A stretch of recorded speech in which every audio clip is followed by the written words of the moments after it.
Dan yang kedua adalah faktor selama ini Inggris selalu bermain di Wembley. Kali ini untuk pertama kalinya Inggris akan main di luar Wembley, yaitu di Roma. Ini juga bisa jadi sebuah faktor X yang bisa tidak terduga bagi Inggris. Jadi buat Inggris sebetulnya dalam kalimat yang singkat adalah hati-hati jangan sampai flop. Kalau Inggris bisa mempertahankan performa dan tidak flop, maka Ukraina bisa dilewati. Walaupun saya lihat Ukraina ini solid.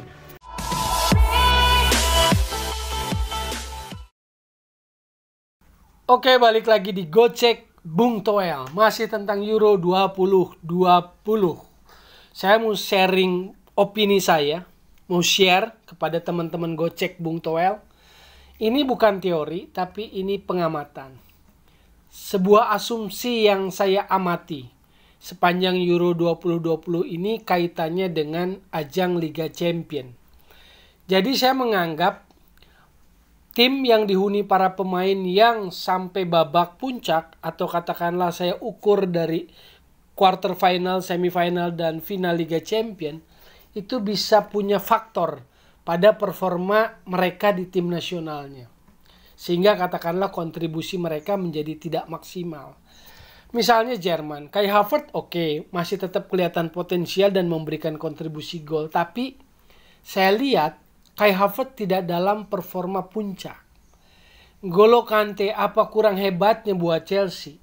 N'Golo Kante ada di mana-mana waktu Chelsea jadi juara Liga Champion. Begitu juga ada Ben Chilwell, ada Mason Mount, ada Timo Werner.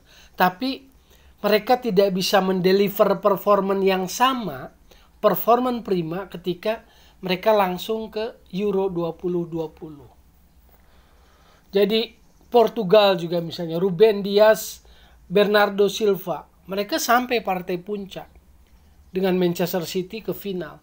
Tapi kelihatan bahwa di tim nasional Portugal mereka tidak bisa mendeliver kemampuan terbaik mereka untuk Portugal. Jadi ini ada faktor, menurut dalam pengamatan saya mungkin itu salah satu faktor yang bisa mempengaruhi. Kenapa? Karena begini dalam sepak bola. Contoh kita bicara tentang Liga Champions, saya ambil mulai patokannya dari babak perempat final. Perempat final Liga Champions itu April. Minggu pertama April sampai minggu kedua April. Semifinalnya itu akhir April sampai Mei. Lalu finalnya akhir Mei.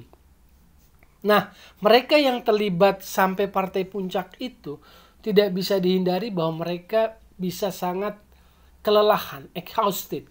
Energi mereka habis. Apalagi mereka yang berhasil sampai partai semifinal dan final mengerucut. Itu nggak bisa disangkal gitu loh.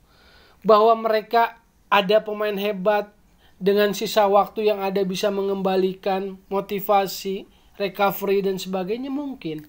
Tapi tetap selain kelelahan fisik, ada yang namanya kelelahan mental, kelelahan psikologis.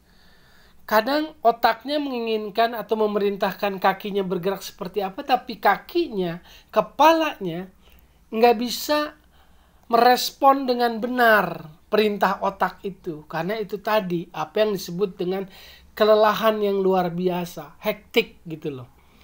Jadi ada kemungkinan faktor itu, ada kemungkinan pemain-pemain hebat yang sudah sangat jadi selebritis sepak bola itu juga misalnya otaknya, hatinya, pikirannya udah keliburan gitu loh. Mereka sudah ingin libur, badannya ingin rest untuk recovery, mental dan otaknya ingin rest dari sepak bola, tapi mereka masih harus masuk ke ajang yang prestisius, turnamen yang berat, namanya Euro 2020. Bayangkan yang mereka ke final 29 Mei.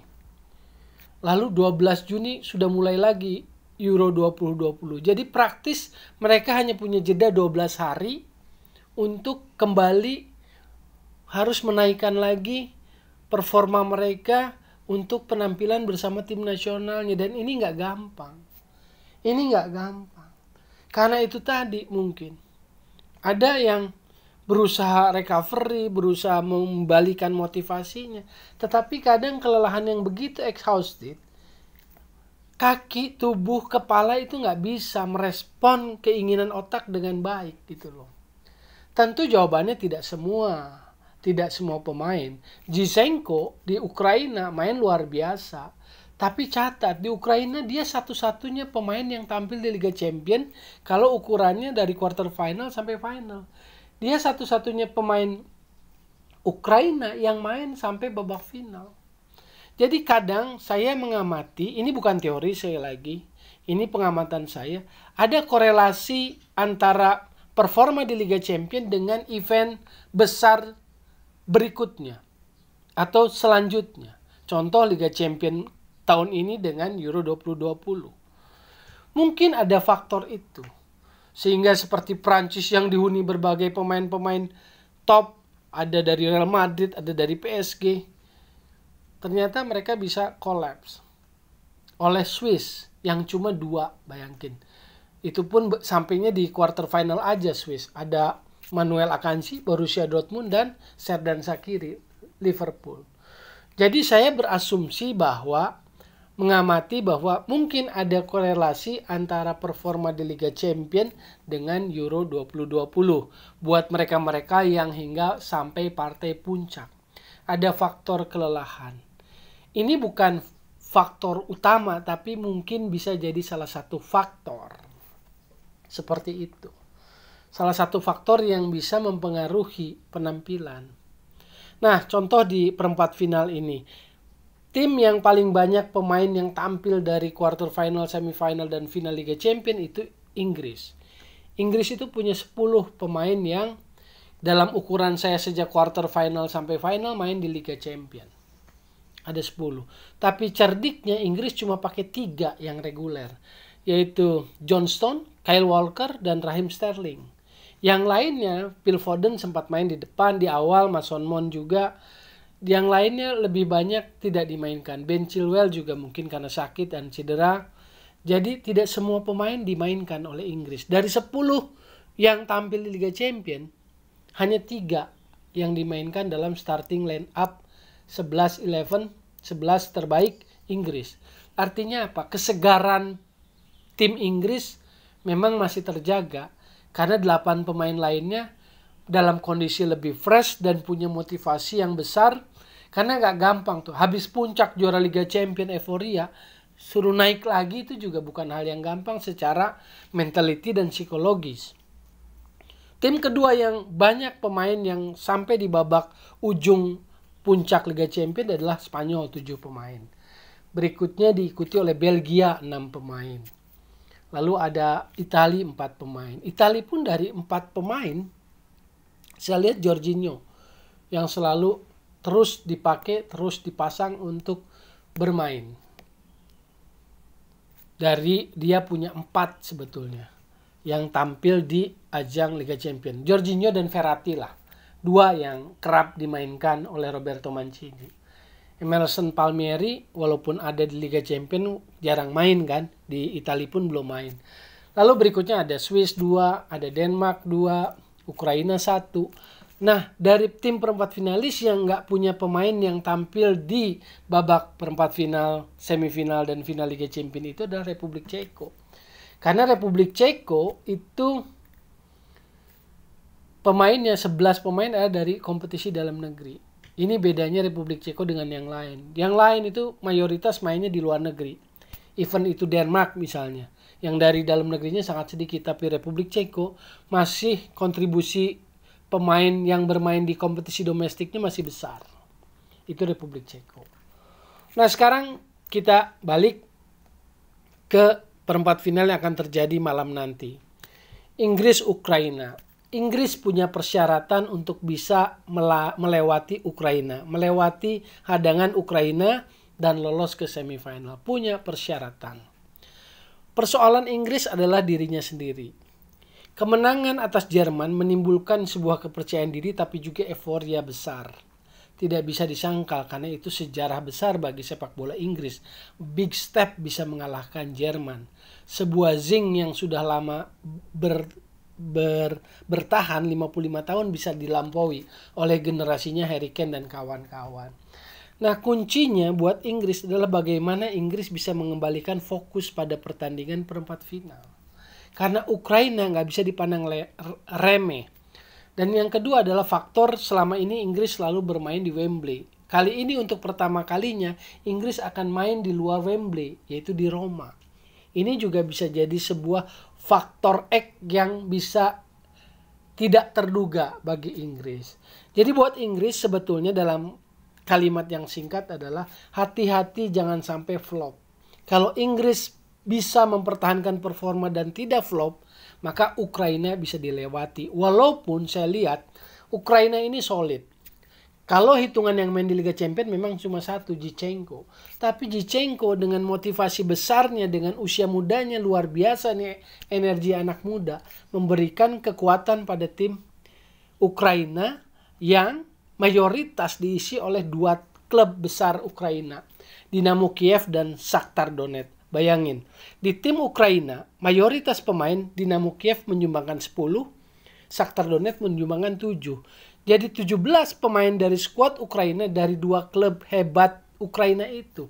Jadi kekompakannya, soliditasnya sudah nggak perlu dipertanyakan. Belum lagi faktor Andriy Shevchenko. Ini pelatih, ini anak emas sepak bola Ukraina lah. Mulai dari Valery Robanovsky yang jadi gurunya, yang jadi pelatih hebatnya Dinamo Kiev waktu itu buat Andriy Shevchenko. Kemudian Andriy Shevchenko bisa menembus Eropa lewat Milan, jadi salah satu pemain terbaik Ballon d'Or waktu itu. Nah sekarang dia jadi pelatih. Jadi ini ada motivasi besar juga buat Andriy Shevchenko, dan kali ini dia akan menghadapi Inggris di Roma, di tanah Italia yang pernah membuat namanya melambung, namanya harum dan namanya menjadi sangat besar. Andriy Shevchenko. Siapa yang nggak tahu Andriy Shevchenko? Sheva. Buat Milan. Buat Eropa. Tahun 90-an sampai 2000. Nah, fakta ini yang akan jadi menarik. Sisi menarik dari perempat final Inggris dan Ukraina. Sekali lagi, kalau Inggris bisa tidak flop, Inggris punya persyaratan untuk melewati Ukraina. Tapi hati-hati Ukraina. Ukraina waktu lawan Belanda di pertandingan pertama pun hanya kalah karena blunder kipernya saja. Kalau kipernya nggak blunder, waktu lawan Belanda di pertandingan pertama Euro 2020, Ukraina bisa mulus. Nah yang kedua, perempat final antara Denmark Republik Ceko. Ini kekuatan yang seimbang, yang solid. Tapi Denmark saya lihat punya banyak variasi. Pergantian pemain yang tidak mengurangi kekuatan dan memberikan perubahan situasi. Republik Ceko adalah tim yang sangat fisikal, counter attack bagus, bola mati bagus. Antagonis ini. Hebat banget enggak, tapi nggak bisa diremehkan. Itulah Republik Ceko. Alot, solid, fisikal, pressingnya kuat. Nah, kalau Denmark bisa kontrol, Denmark lebih punya peluang. Jadi itu menariknya pertandingan ini. Dan Denmark catat sekali lagi.